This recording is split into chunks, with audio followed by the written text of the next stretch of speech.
এবং সংসাররূপী অশ্বত্থ গাছকে অবিনাশী বলা হয়, এবং যার পাতাগুলি জুড়ে আছে হলো বেদ ও সংসারী রূপ।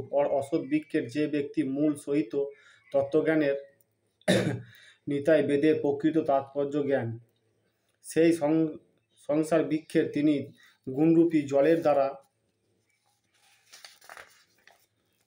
দ্বারা বৃক্ষপ্রাপ্তি ও বিষয় ভোগ রূপ এবং প্রবাল বিশিষ্ট দেবতা মনুষ্য ও তীর্যকাদি যোনির শাখাগুলি নিম্ন উপভাগে সর্বত্রা বিস্তৃত এবং মূল্যলোকে কর্ম অনুযায়ী বন্ধন কারক এবং অহং মমতাবোধ এবং বাসনারূপ মূল নিয়ন্ত্রণের উর্ভাবে ভোগে সর্বত্র লোকের পরিপ্রাপ্ত হয়ে আছেন।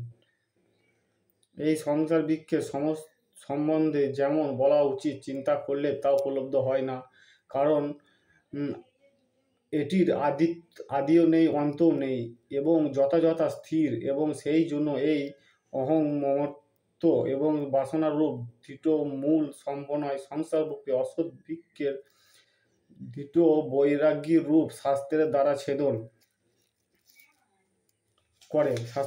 করে এবং এততব সর্বত্রভাবে সেই পরম পদ্মারূপ পরমেশ্বরের আকর্ষণের করা উচিত, যাকে প্রাপ্ত হলে জগতে আর ফিরে আসতে হয় না, এবং পরমেশ্বর থেকেই আদি অনাদি সংসারের প্রকৃত বিস্তার লাভ করেন। আমি সেই আদিপুরুষ নারায়ণের শরণাগত। এই রূপ ধৃত নিশ্চয় হয়ে সেই পরমেশ্বরের মানন এবং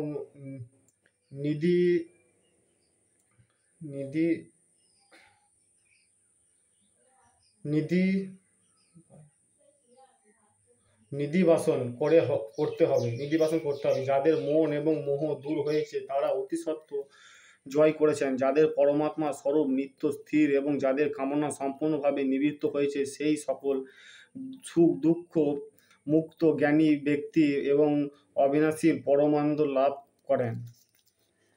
যে পরমানন্দ প্রাপ্ত হলে মানুষ আর সংসারে ফিরে আসে না।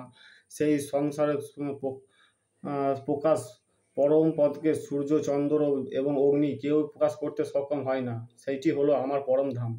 এই দেহে এই সনাতন জীবাত্মার আমার অংশ, এবং সেটি প্রকৃত অবস্থিত মন এবং পঞ্চেন্দ্রিয়কে আকর্ষণ করে।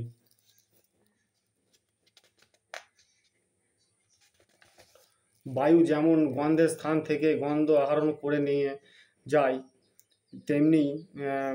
তেমনি দেহাধাবিত জীবাত্মার শরীর থেকে পরিত্যাগ করে যাবার সময় মনের সঙ্গে ইন্দ্রিয়ের অন্যের যে শরীর আশ্রয় গ্রহণ করে তাতে প্রবিষ্ট হয়। এই জীবাত্মার চোখ, কর্ণ, চক্ষু, ত্বক এবং জিহ্বা, নাসিকা এবং মনকে আশ্রয় করে, অর্থাৎ এইগুলি সাহায্যে বিষয় সকল ভোগ করে থাকে। শরীর ত্যাগ করে যাবার সময় অথবা শরীরে অবস্থান করবার কালে যে বিষয় ভোগের কালে এরূপ গুণযুক্ত অবস্থানকে অজ্ঞানিত একটি জানতে পারেন না, শুধু যারা জ্ঞানচক্ষু সম্পূর্ণ বিবেকশীল তারাই এটি অত্যন্ত জানতে পারেন। যজ্ঞশক্তি যোগীগণই নিজের হৃদয়ে অবস্থিত এই আত্মাকে তত্ত্বই জানতে পারেন, কিন্তু যারা নিজে অন্ধ কারণ শুদ্ধ করেন না, তিনি এইরূপ জ্ঞানীগণ যত্ন করলেও সেই আত্মাকে জানতে পারেন না। সূর্য স্থির যে তেজ সমস্ত জগৎকে আলোকিত করে, যা চন্দ্র এবং অগ্নিতে বিদ্যমান, সেই তেজ আমরাই বলে জানবে।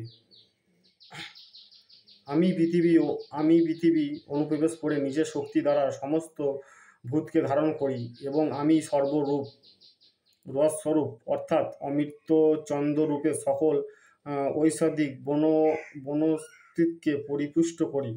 আমি সকল প্রাণীর শরীরে স্থির। প্রাণ ও আপনার বায়ুর দ্বারা সংযুক্ত হলে বৈষ্ণব জরারান্ধি রূপে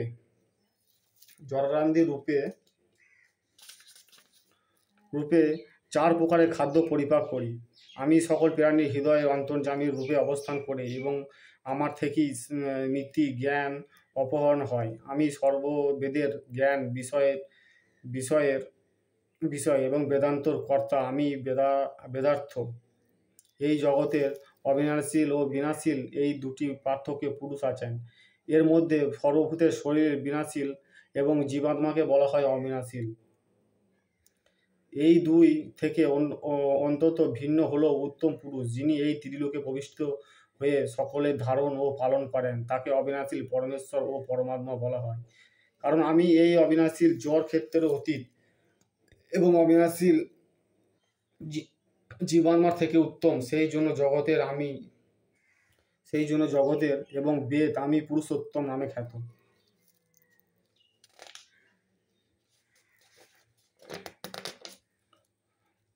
হে ভারত, যে ব্যক্তি আমাকে এই রূপে তত্ত্ব পুরুষোত্তম বলে জানেন, সেই সর্বত্র ব্যক্তি সর্বত্রভাবে নিত্য নিরন্তর বাসুদেব পরমেশ্বরই আমার ভজনা করেন।